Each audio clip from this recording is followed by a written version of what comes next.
Hi everybody. Yeah, hello again. So today, me and Lily are going to do something totally different than what we've ever done before. We're in the small box. Yeah, we're in the small box, and all I've ever done is show Lily music, and obviously we're going to carry on with that. But Lily came home from school to me yesterday. I said, "Yeah, how are you, babe? Are you all right?" She said, "Yeah." I said, "What are you doing? What have you been doing?" She said she was learning about World War II. Yeah. You tell the people what you learned. Was it your first time learning about it? We learned about it a couple of times before. Okay. Like maybe once or twice. And what did you learn yesterday, what you can remember? We did the Blitz. The Blitz, okay. The Blackouts. And the ration books. Okay, that's really good. Now, this story here is called The 13 Hours That Saved Britain. It's basically the Battle of Britain. And the Blitz. Is that in a film? Huh? Is that in a film? That is a film, yeah. But basically, the Blitz and all that should all be covered here. I've seen this. I know people react to it. I know there's not a problem getting it up on YouTube, which is one of the reasons I thought, yeah, we can do that. But when you said to me about learning about the war yesterday, I thought, let's just go for it. See if Lily can sit through this. I think you'll find it interesting. So this is the accounts of people who were there at the time. And a lot of them were only small when it happened, like your age. Yes. And when it happened. So, and now they're telling the story now that they're old.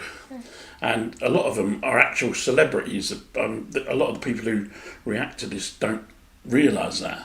But I mean, we've got Dame Vera Lynn and Nicholas Parsons and a few others, and they're all celebrities. They're not all celebrities that talk, but there are quite a number of celebrities who talk in this video. Anyway, let's get on with it because it's long enough. And also, we had our BBC. We were watching. I think it was. I'm not sure what it was, but like you had two different people talking about what it was like. So that's similar to what you were going to watch here then, okay? And one person's, it was their 9th birthday. Okay, well, look, let's get on with this, and I think you'll find this interesting. There's only one way to find out, isn't there? Let's go. On one day in September 1940, the Battle of Britain reached its decisive moment. Throughout the summer months, Britain's fighter command had fought a desperate battle against the Luftwaffe. As far as the planes were concerned, we'd never seen anything like it. It was just awesome. They were overhead, there were masses of them. They'd only got to come across the water and they were here. Everybody was in the front line. There were civilians. So that's Nicholas Parsons. In the front line. Beneath the battle-ridden skies, people from all walks of life became involved in the defense of Britain. Age, situation or circumstance was no barrier. It was a time that this country was actually welded together with one aim in mind, to defeat the aggressor. Each day, they faced the grim realities of war. The next thing he said, I know I was standing on my own, the other man's on the floor, he'd been bombed. To me, as a child, it seemed extraordinarily fun. And then I glanced to the right, and I saw this huge formation of Spitfires and Hurricanes making their way directly towards the formation of the bombers. And it was just... Okay, quickly. You said Spitfires and Hurricanes. Do you know what that is? I think they're the planes. Yeah, they're the aeroplanes, and the Spitfires and the Hurricanes are the British planes, and the Messerschmitts and whatever, they're the German planes. And if you hear him call them the Luftwaffe, like that's the German Air Force. Mm-hmm. Okay, so when he says that word, Luftwaffe, that's the German Air Force. Let's carry on. Unbelievable to see so many aircraft. Never seen so many aircraft. One day of dramatic aerial combat would now decide the fate of the nation. The role of the Luftwaffe during the Battle of Britain was to destroy fighter command, to gain air superiority to enable the invasion to take place, to occupy Britain, or to force us out of the war on Nazi terms. This is the story of that day, the 15th of September 1940, and 13 hours that saved Britain. 84 years ago now.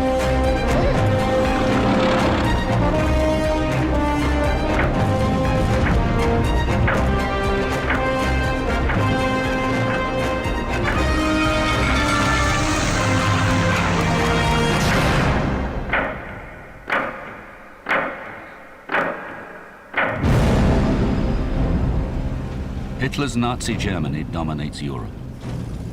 His armed forces have swept across the continent, crushing all opposition. Of his enemies, only Britain remains undefeated. The rest of Europe was either enthralled to Nazi Germany or had been conquered. Poland, Denmark, Norway, France, Belgium, Holland, Luxembourg, these countries had fallen. Just one other thing quickly, because we're going to have to talk about. They all fell, them countries. One of the reasons, I suppose, it was far more difficult to attack us is because we got the sea in between. Not so easy. You can't just bring your tank into Britain, can you? They got to get across the sea. So, I mean, we weren't prepared at the time. I mean, I've heard Britain weren't really prepared to have a war with Germany, who had been building up their arms for years. They were very, very powerful, much more powerful than us.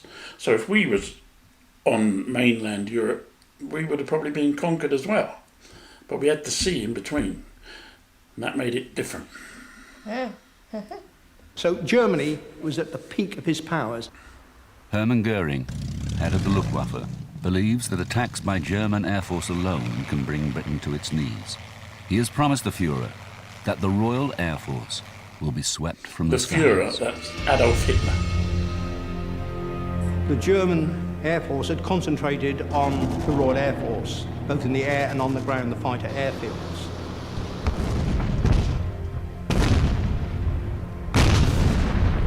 Germans were flying what they termed free hunts, 100, 150 fighters sweeping over southern Britain, hunting out the Hurricanes and Spitfires. An instruction went out to our pilots not to engage these fighters unless they were escorting bombers. So the myth started to grow that the Royal Air Force was being depleted and defeated. So basically they thought we didn't have much strength in our Air Force. The following events take place between 6:30 a.m. and 7:30 because we weren't attacking them as much. 13 hours that proved a turning point in the war with Germany.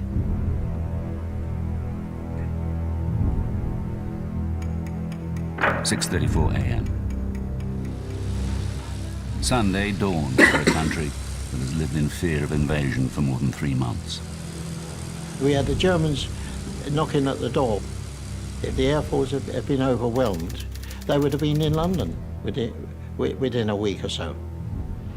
We couldn't have stopped it. When France fell, we didn't think we had a chance. I mean, they'd only got to come across the water and they were here. We were very conscious of the fact that if we lost... That man was a Labour MP, Member of Parliament. I won't say the game was up, but the war would have been fought on our territory. I think to any outside observer, you'd think, well, how can that small country survive against this might, organised might?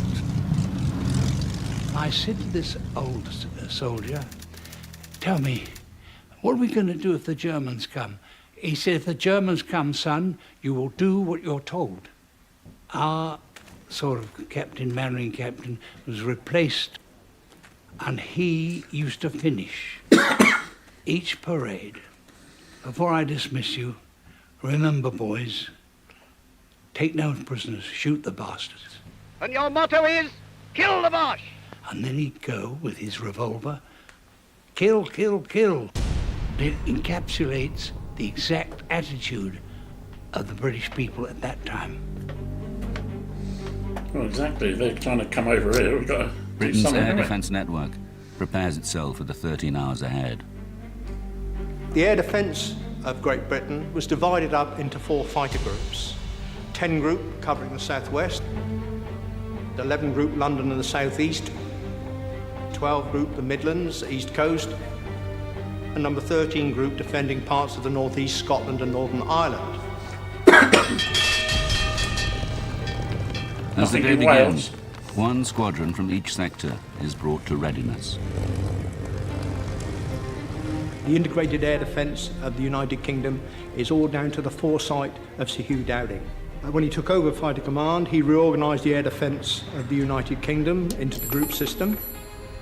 The Germans had nothing like it, and in fact, they just did not realise what they were up against. 8:02 a.m. A lone German Heinkel bomber on a weather reconnaissance flight flies westward along the English Channel.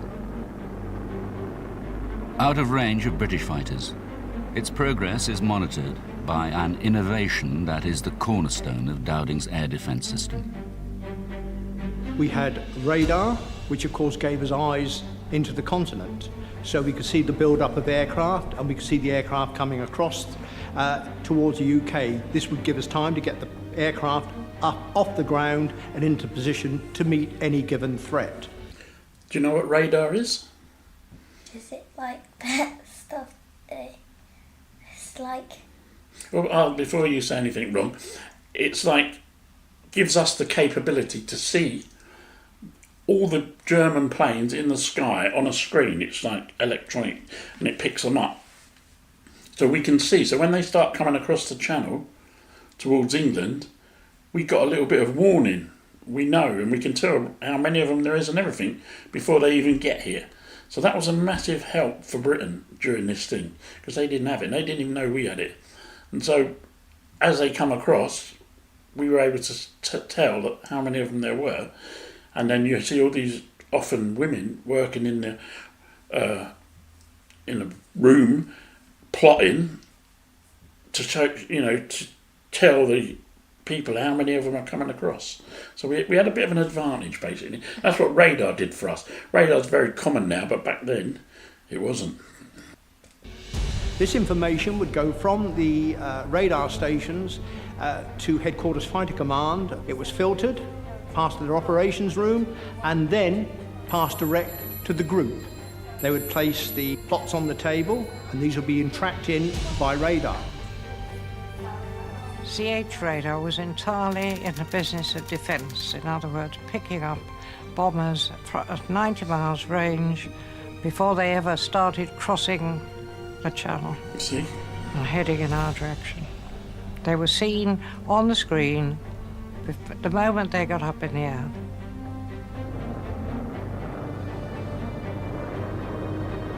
The course flown by the lone Heinkel eventually brings it within range of British fighters. The controller of the day would watch this. He would then alert whichever sector station he wanted. The sector controller's job was to get his aircraft off the ground.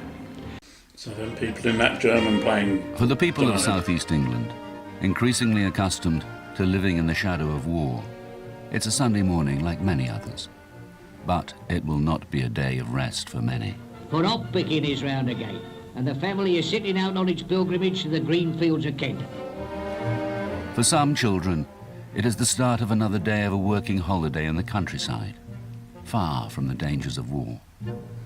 We used to go to hop pick on the same farm every year in September. Now it was traditional to wait for, we used to have 2 notifications about 10 days before we actually went. When Mum and Dad used to get a card saying, we booked a bin and hut for you. Because you was agriculture workers, that time, 1940, you got extra rations. Summer term of 1940, attending Dartford Junior Technical You was learning College, about rationing, weren't you? and a notice came round asking for volunteers to go fruit picking in the coming autumn. Apparently, all accommodation, food would be provided free of charge, and we'd be paid for the work we did. In the East End of London, Mary Sterry is looking forward to a big family occasion. My uncle was getting married. We didn't know the girl he was getting married, but we were told that she was a young actress. We had been invited to the wedding. My father, all us kids, the one getting married, Uncle Tom, was was younger than my dad. And they didn't want us to go, did they? But, we went. Herbert Hurry is getting ready to join his workmates for a fundraising football match. I played a lot of football, and in my time I played on 1 or 2 decent grounds, but they knew that at work, and that, but my foreman was a decent type, and he said, if you clean my car, I'll let you off to play football. We used to play down by Wormwood Scrubs, and it attracted 1,000 people on a Sunday. Wormer Scrubs, that's about 2 miles from where I was born. They've got a big prison there. While London stirs into life, at bases in occupied France, Luftwaffe aircrews prepare their aircraft for a major attack. One they expect to be decisive.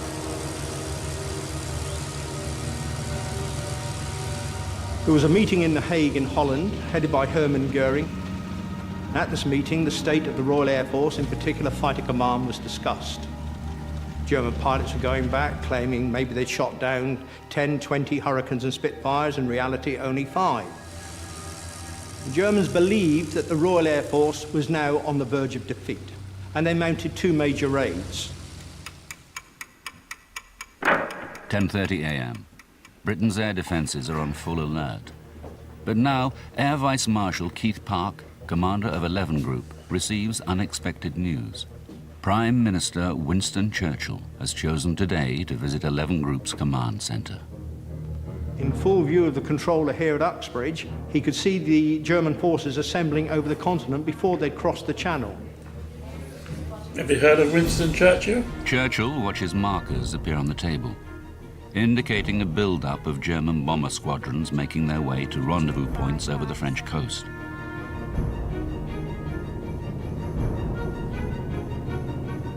Starting from a few aircraft coming over or near England and the south and east coast, to suddenly having to put up 250 plus was very, very scary. Because you couldn't imagine that many aeroplanes coming over. And were we going to survive? 11:05 a.m. 2 squadrons of Spitfires from 11 Group are scrambled from Biggin Hill. Climbing fast, they set course for their allotted patrol area 25,000 feet above Canterbury. How can the The battery system be low? swings into action as Park's controllers scramble more squadrons. Somebody would tell you that there were 200 plus, 100 plus, 50 plus coming over. A raid did build up, like a thunderstorm.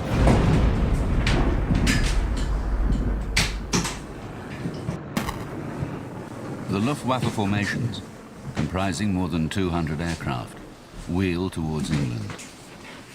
Their target, London. Well, this Their doing long course will ones take is a them bit over the awkward, farms isn't it, and mate? fields of Kent. Our neighbour said to me, your mother's calling you, Albert. So I think she wanted me to carry something back to the huts. As I walked back to the huts, we heard a heavy drone of aircraft. The weather was fine, clear skies, nice autumn days. And then after that it all happened. The aircraft of Fighter Command are about to be drawn into a major battle above the Garden of England. The fate of the nation hangs upon its outcome. Garden of England, that's a county called Kent. 11:36 a.m., 15th of September 1940. Luftwaffe formations cross the English coast at Folkestone. The only opposition they meet is anti-aircraft fire from the ground, reinforcing their belief that the Royal Air Force is on the verge of defeat and London is exposed to attack.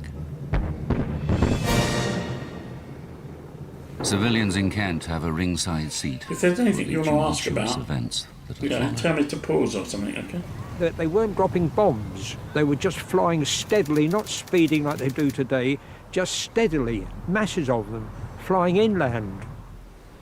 Sitting alone in his garden, Graham Matthews watches almost 200 enemy aircraft cross the skies of Kent.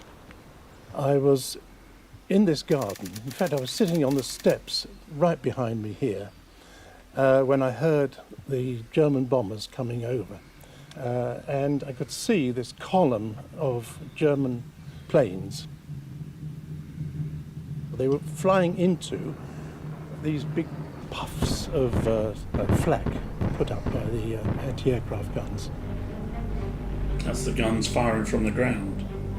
Once the enemy aircraft had crossed the coastline, radar was technically redundant. So it was the observer corps, simply by looking through a rangefinder, binoculars, identified the aircraft, height, direction and number, feeding that information back to an observer centre and from that centre simultaneously to the command, sector and to group. Having got your plots, It was then up to the controller to say what he wanted done with them. When there was a battle on, you would plot your plots, and you could see the combat kind of coming nearer and nearer.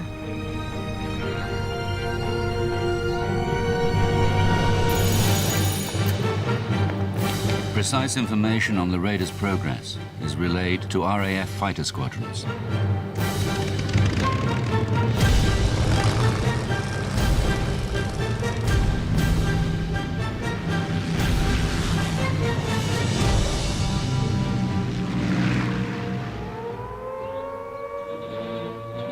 When you hear the sirens or anti-aircraft guns, you must get under cover at once.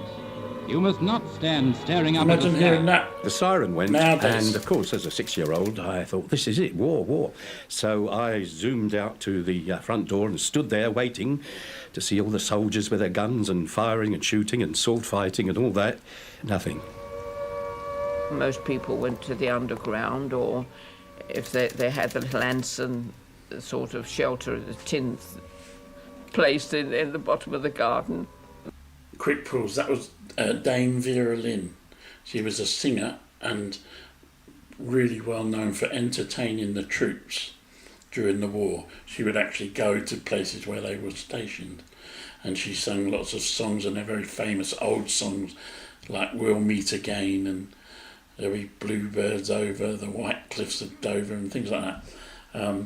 So she was a very famous entertainer, and she died a couple of years, well, I don't know, 3 or 4 years ago maybe, and she lived to be more than 100. And that was her, Dame Vera Lynn.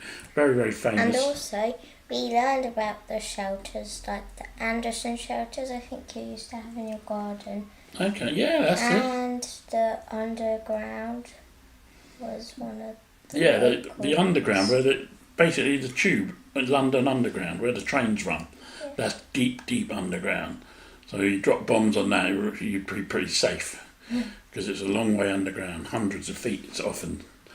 So let's carry on. My next door neighbour, he'd dug a hole underneath his garage. If I was at home, I'd go down there and shelter. Above Canterbury, patrolling Spitfires of 92 and 72 squadrons have spotted the enemy formations and dive in to attack.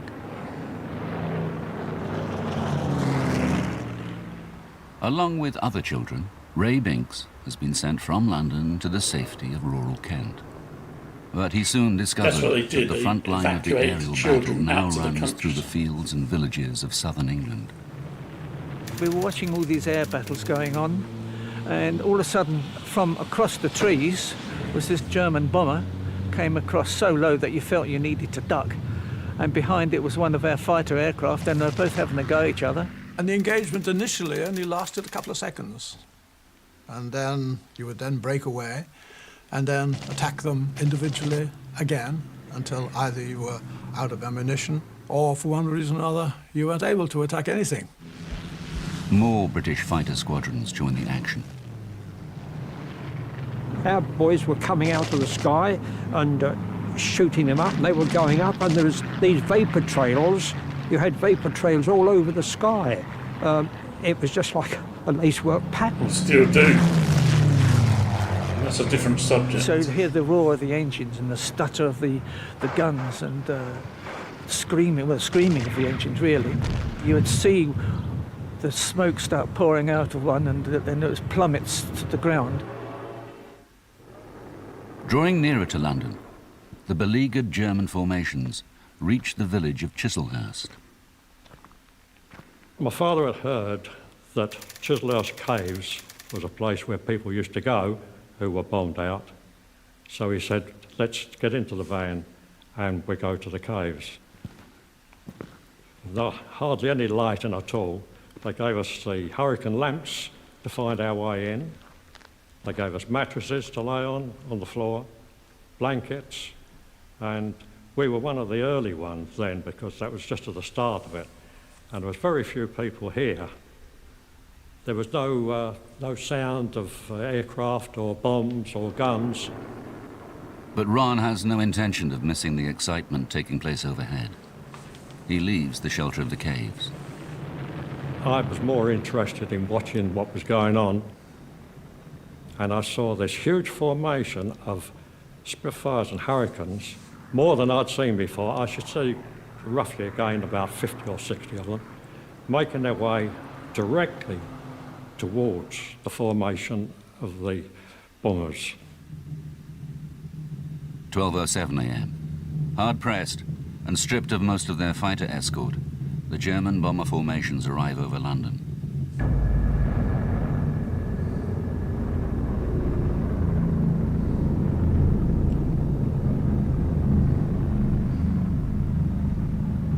You could hear the throbbing of these aircraft. It was pretty eerie, I must say. You could hear it was droning, you know, sort of, and you think, oh my gosh, we're going to be in for it. Twin brothers Geoffrey and Alan Lee Williams are already accomplished plane spotters. We knew all the aircraft before we joined the ATC, because every book we bought was about aircraft recognition. German bombers, and especially the Heinkels, they made a very distinctive noise. So you could tell the difference between a German plane and a British plane. 12:08 p.m. Park has 6 fighter squadrons over the capital itself, with 6 more en route from neighbouring groups. More than 125 RAF fighters are about to fall on the Luftwaffe formations. Once the fighters were up there, there was no anti-aircraft firing. Otherwise our aircraft would have been vulnerable. Clear blue sky above us. The bombers were about 15 to 20,000 feet up, I think. And the fighters were above them and beneath them. And the fighters were attacking each other. The Hurricanes were attacking the bombers, as far as we could detect. And the Spitfires were attacking the Messerschmitts. There was this chap that I attacked, and I remember being very close to it. And I remember also it splattering bits and pieces. It's rather like hitting water with the back of a spoon. You know, you see things fly off in all directions.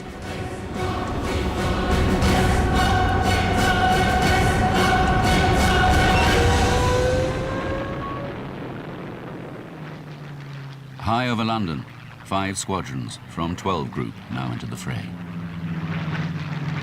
There were that many RAF fighters in the sky, technically they were getting in each other's way. You got yourself tangled up with these things with black swastikas and crosses on them and things.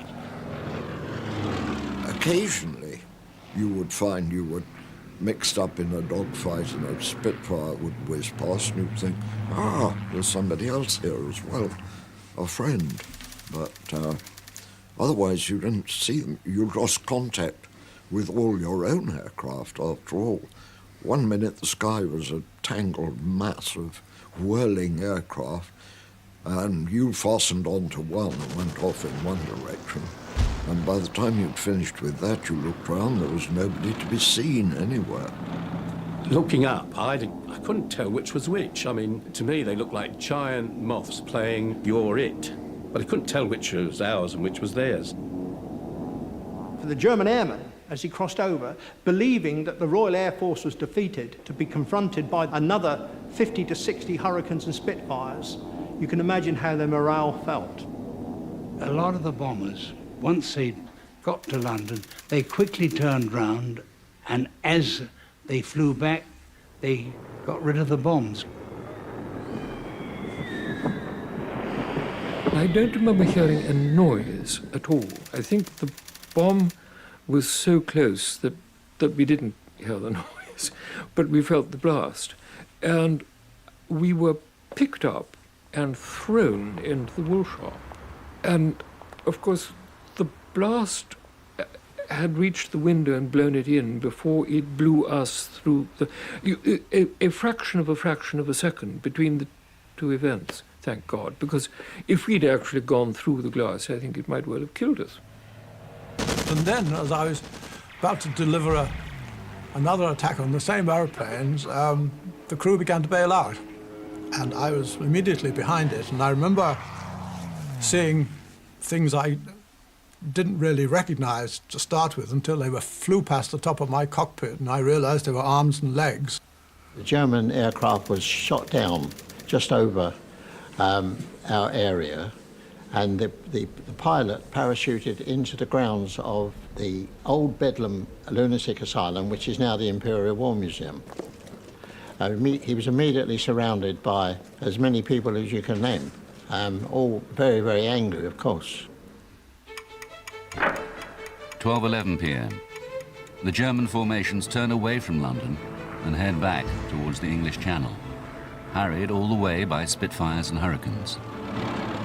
Two of the bomber pilots decided it was time to go home. They didn't fancy, they'd never seen so many Spitfires and Hurricanes together in one time, so they took a turn. They broke off from the right side of the formation, which brought the two of them towards me. As they were coming over, they thought they'd get a bit more speed, so they started to jettison their bombs. One of the bombs came down quite near me, but being young and energetic and quite fit, I was able to run. I felt the blast of the bomb, but I ran, I managed to keep my feet. I ran into the caves. Well, when the German formation started its retreat from London, RAF fighters were concentrating on trying to bring the aircraft down. The German commander of that formation, Alois Lindmayr, kept his formation together as tightly as possible, knowing that if it was split up, individual aircraft would be doomed. And he beat a brilliant tactical retreat. He managed to get most of his formation back across the channel.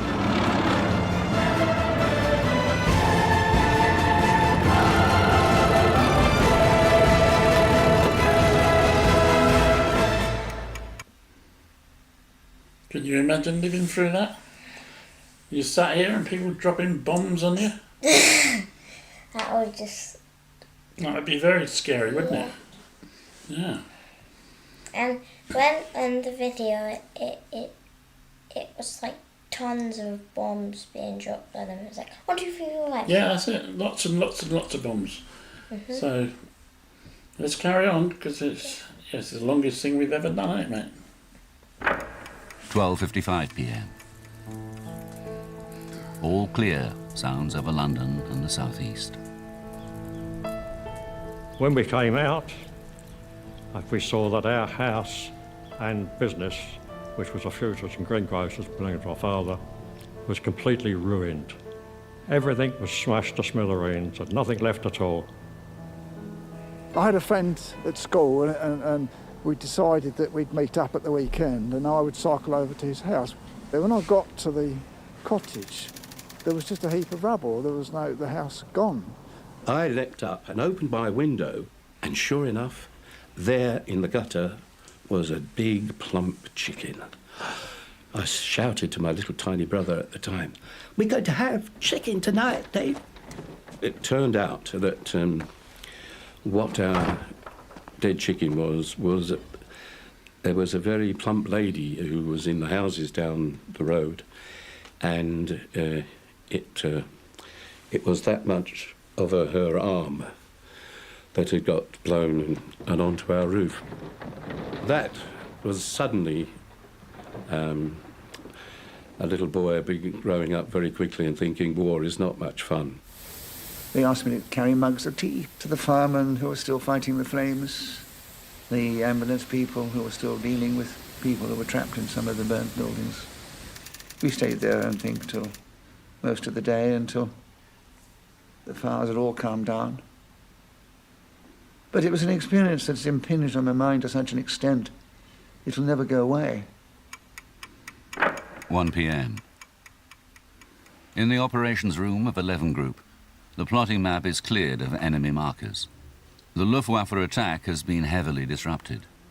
They have lost 18 aircraft, the RAF 13. But more hard fighting lies ahead. The Luftwaffe is gathering its forces for a second, far greater assault that will push Fighter Command to the very limit.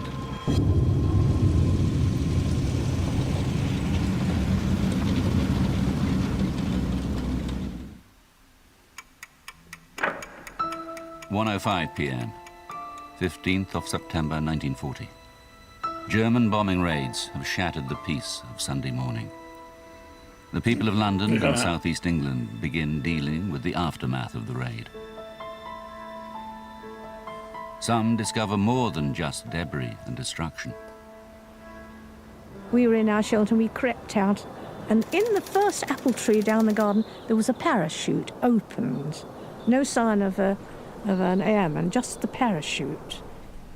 This little pickup truck came along, I think it was a Hillman or an Austin, with 4 or 5 Home Guard in the back, and I think they had 1 rifle, and they asked us where the parachutists had come down, and so we told them, and off they went. We were told to keep them covered and make them take off their parachute. When they were captured, those German pilots, they were so arrogant they couldn't do anything with them because they thought they would be released in a few weeks. The Brits were going to give in. I think if someone's dropping bombs on you, you don't like those people very much. You know, there used to be a saying going round, the only good German was a dead German. The other thing was, which lightened it up for us kids, was searching for shrapnel. Shrapnel became a sort of currency amongst small boys. You could swap cigarette cards for shrapnel. Do you know what shrapnel is? A really good conker would be worth a piece of shrapnel. Okay, so shrapnel is like bits of metal that comes from the explosion, and a lot of people get killed by shrapnel. Imagine a piece of metal coming in, it's coming like a rocket, and it hits you in the head. Well, lots of people get killed by shrapnel. I mean, your great-granddad still had shrapnel inside of him. So did my granddad. So 2 of your great-granddads. Yeah, people get hit by it and it goes in so deep, often they can't get it out. Because if it hits you in the heart or somewhere like that, then you're dead. So shrapnel is very dangerous. It's flying bits of metal. So that's brown bread dead. Yeah, brown bread dead, that's right. And so getting out into the streets first was quite important. What you got, Gert? Good, that'll make a good souvenir. There would be competition between other boys, mostly boys, girls as well, I suppose, but mostly boys, of how much you collected. We collected buckets of the stuff. I'm just thinking, no matter where I put us, whichever corner, we're going to cut something out. We've cut out some of the names, but what can you do? He got it on the workbench, and he was drilling a hole in it, and of course they're magnesium, and the drill bit was getting hot, and there was vivid blue or mauve flame coming off the bomb, and I decided to get out of it as quickly as possible, and I went and told his mum, and he was rather upset about that, you know, stop his fun. As soon as the people had cleared the bomb site, we were on it. What we were mainly looking for were pennies that, you know, might have got buried in a little hoard of things. Wasn't very nice, really, when you come to think of it. But then, of course, there was the sort of lightness for us as children, a little bit of adventure that, after all the horrors. 1:40 p.m. Reports are streaming in as the electronic eyes of the radar network detect another build-up of enemy aircraft across the channel. In the afternoon, radar picked up an even larger formation forming up and crossing over the channel. Although it couldn't give an exact number, it was estimated to be 400 plus aircraft. 400. Our aircraft, of course, after the morning raid, had returned to ground to rearm and refuel, and were back up in the sky to meet this threat. The Luftwaffe forms 3 huge columns of aircraft. This aerial armada is determined to batter its way through all opposition. We didn't really know what to expect. Well, we were all praying that the Air Force was going to be strong enough to hold out. You adopt a sort of fatalistic attitude to it. You just carry on as best you can. There was a phrase during the war which saying is that if a bomb has got your name on it, that's the one to worry about. But at my age, you couldn't be killed anyway, could you? It was, That's what kids it was think, a big isn't it? adventure. 1:45 p.m. A lone Spitfire is ordered high over the English Channel to wait for the incoming air fleets and relay visual reports to ground controllers. Meanwhile, Mary is under the impression that her memorable Sunday is over. She had a white wedding dress and she had some flowers, just little tiny flowers in her hair, you know. Anyway, once they'd got married, they came out the church, right? Got in their car and disappeared. My father said, come on, let's go home then. We'd never known anything like this before, and the only consolation we had was that everyone was in the same boat. That's Dame Vera Lynn again.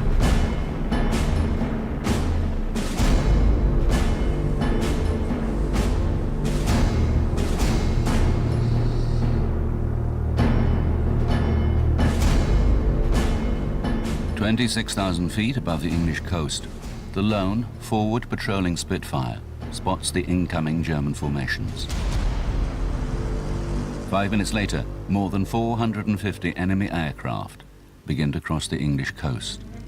As each of his squadrons returns to combat readiness, Air Vice Marshal Keith Park orders them airborne once more. And again, he requests help from neighboring groups. Okay, Chuck, scramble. 2:05 p.m. 275 fighters are scrambled to face more than 100 bombers, escorted by over 350 enemy fighters. Throughout southeast So they England, had fighter the air airplanes raid to protect sirens their scream bombers, their warning. so they can drop their Red bombs. Observer, we got hostiles, 30 plus. They herald the approach of the enemy air fleet, and a battle fast moving towards its climax.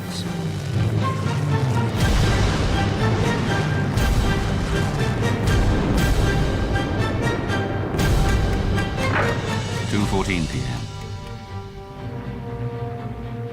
The first clashes take place high above Romney Marsh, as 3 Spitfire squadrons throw themselves into a steep dive to attack the enemy formations.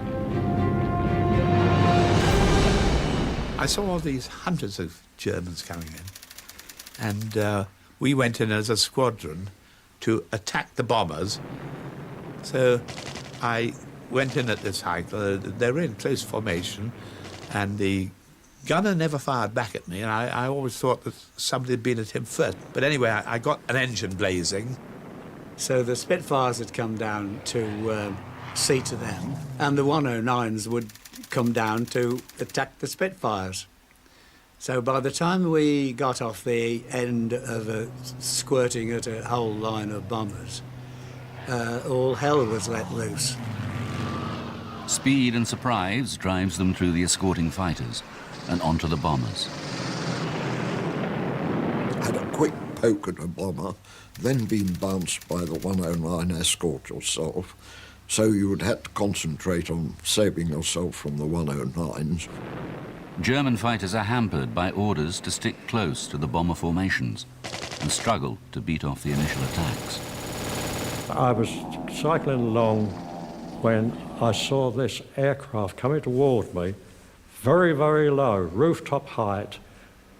I jumped off my bicycle and quickly ran into the station, and then realised the station wasn't a safe place to be, because that could obviously be a target. The German formations battle through to the outskirts of London. We went into the Anderson shelter, and then people started to say, look at this. You learned about the And of course Anderson we all shelter, you piled said. out to see what this was. And it was just unbelievable to see so many aircraft. Never seen so many aircraft. 2:30 p.m. The first of London's anti-aircraft batteries open fire. With little more than 200 heavy guns available, London is desperately short of anti-aircraft artillery.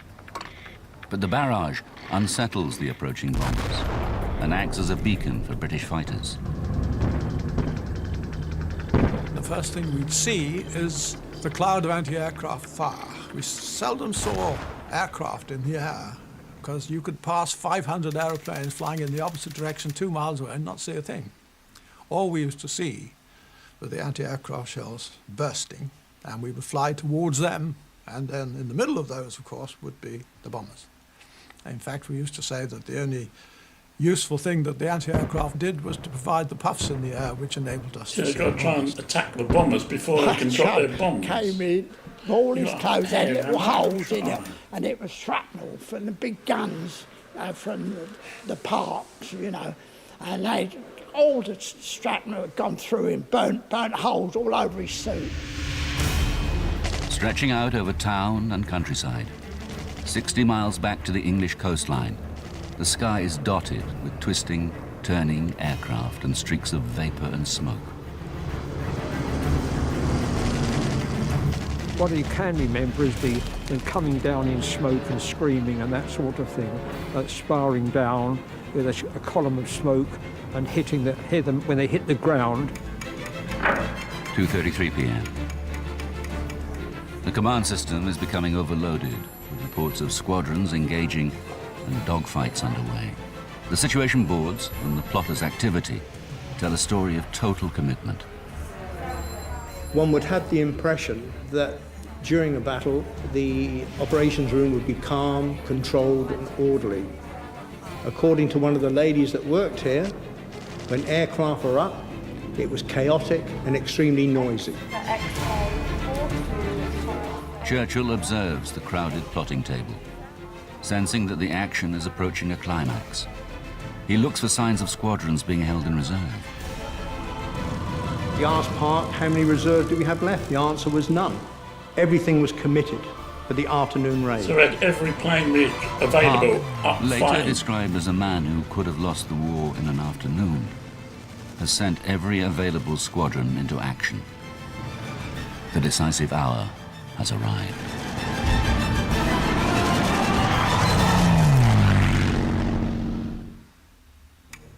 (2:45 p.m., 15th of September 1940. The battle rages over southeast England. Every available RAF fighter squadron is airborne and committed. British pilots are pushing themselves to the very limit, but inevitably, bombs begin to fall on the capital. By the time they arrived over the city, London was covered in cloud. They could not see their target, so they just threw their bombs out indiscriminately. All of a sudden, there was this tremendous thump, and the house shook. And I heard a bomb drop quite close, and then another one much closer. And I remember thinking to myself, I hope there's not a third. But there was. All the lights went out. It was pitch dark. All the dirt and dust came up from the floor. Everyone was choking. But fortunately, we were alive. Right next door to us was the pickle factory. Well, that got a hit, and there was pickles flying everywhere. There were bottles bursting everywhere, because everyone owned the bikes, you know. There was pickles flying everywhere.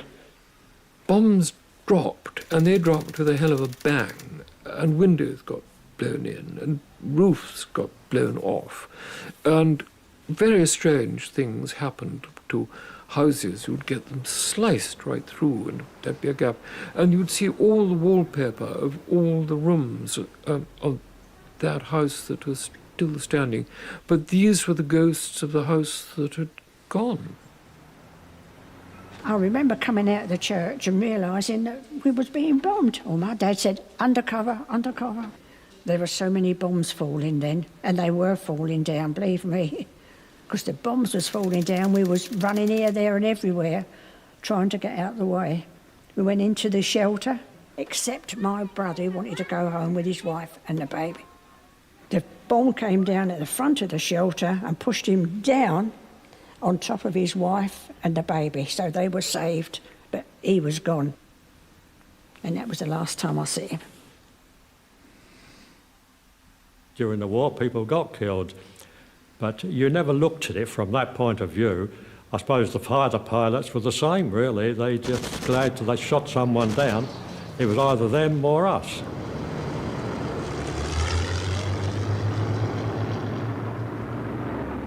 Bombs have been scattered over a wide area of southeast London. Now, the raiders turn for home. Their escort fighters have already left with barely enough fuel for the return flight. And then there were sitting ducks, and that's why there were so many German bombers shot down. 3:15 p.m. As the retreating bombers reach the Channel, they are met by fresh German fighters, hastily dispatched from bases in France. Fresh British fighters, racing towards the battle from bases in Exeter, engage them. But British fighters are forced to abandon the chase. They are low on fuel and ammunition, and forbidden to pursue the enemy out across the sea.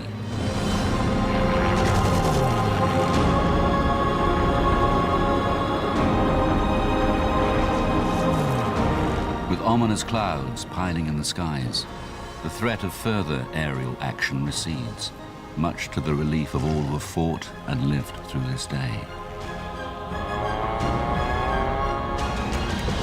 5:25 p.m. One last Luftwaffe daylight raid is plotted. In spite of a grueling day's fighting, several RAF squadrons again take to the air. The enemy raiders are a fast hit-and-run force of fighter bombers, targeting the Spitfire works at Southampton. But they are driven off without loss to either side. For Fighter Command, it is their last major action of the day.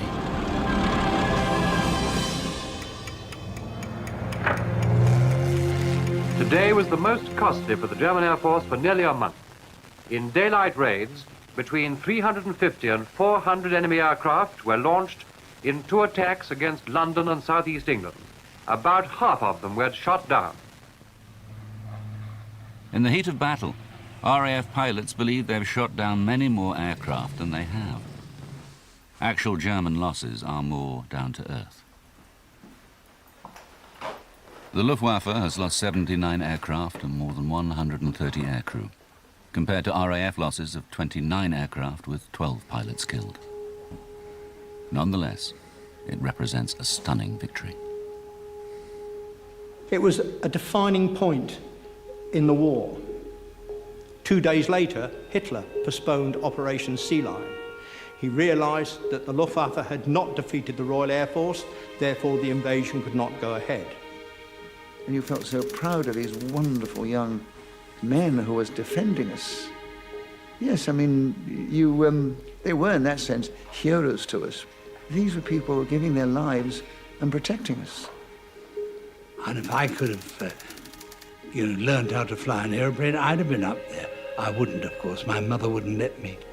The 15th of September 1940 was the finest hour in our history, because we came so near to defeat. It was a time when Hitler thought he would be able to bring us to our knees, and he failed. It was just, a remarkable outcome, and here we are to tell the story. When we were at an air raid shelter, when an RAF pilot came in, and people stood up. Yes, oh yes. And applauded him. Yes, yeah. He was only a young chap, very embarrassed. No You should hope so. But he had his, wings. He was waiting, I think, to do great things. But he looked so young, but everyone stood up in that shelter. And rather like a theatre performance, they applauded him. The fighter squadrons, a highly organized defense system, and the national spirit of resilience have taught the Nazi regime an abrupt lesson. It is their first military defeat. There will be bombing raids on British cities under the cover of night. There will be 4 more years of hard fighting. But Britain itself has been saved. The British people have maintained their freedom and secured their island home from invasion.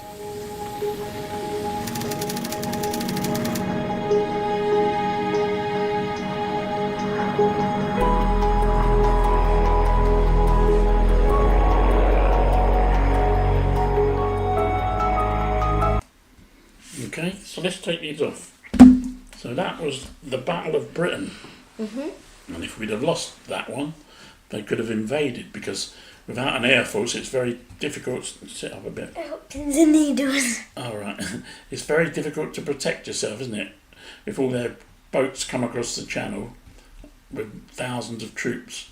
But of course, if you've got an air force, then you can protect yourself. So they couldn't invade. So had you learnt any of that in school? I think I learnt about the shelters, the bombs. Yeah. And I think last time we did it, we got to have a look at what bombs had been dropped. Okay. On this sort of app, and there was showed you what drop it was, what who it was dropped by, if it caused any damage, when it was, right, and where it was. When we watched that, you get like a first-hand report from the people who were there. You know what I mean? And they're telling their story of what I mean. It's like if it happened now, and then when you were 75, someone asked you. And then you could say, well, I was only Nigel Benn, but this is what happened. So, of course, we weren't really ready for a war, I don't think. That's what I've been told. But we went on to bomb their cities as well, quite badly. Britain bombed a lot. There's nothing great about it, is there? I mean, loads of people getting killed. You know, they didn't want a war, did they? You know, so there's nothing to sort of celebrate, but that's how it went off, yeah. So now you understand a bit more about what happened, don't you? So, okay. Because then you get to see people's perspectives. That's right. Like I say, a lot of them people were celebrities. There was a few, it weren't just Nicholas Parsons and Vera Lynn, there was a few others. But anyway, there you go. So, when you learn the next thing about the war in school, you'll know a little bit more, won't you? Maybe a little bit more with your friends. Are you tired? No, it's just to do that sometimes. I don't know. It's the longest video you've ever sat through, isn't it, mate? Yes. So, okay, we'll bring it to an end there. And let's see if we put this one up on YouTube with our battery running out in between. What are you doing, you mad lady? So, our battery ran out, didn't it, in the middle? That's enough of that. You don't need to do that. Yeah, that's it. We'll see you next time. Bye, Bye everybody.